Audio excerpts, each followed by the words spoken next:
شهنشاه باچا شهنشاه باچا یو داسې دوران تیر کړی چې په هر کور هر کلی بسونو او لارو کې به د سندرې ډیر په شوق اوریدل کېدې.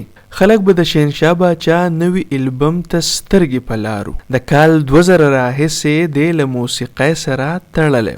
لږ تر لږه 1.5 سل کیسټونه یې ریکارډ کړي دي. په لږه موده کې ولسي سندرې، غزلونه او ټپې په ولس کې ډېرې زیاتې مقبولې شوې وې.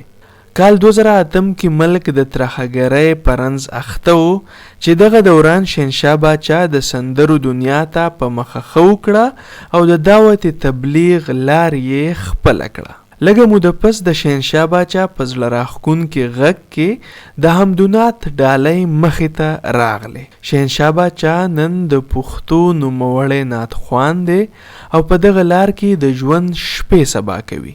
ښاغلی خپله حلاله مزدوري کوي او دا چې د خوشحالۍ او سکون ژوند تیروي.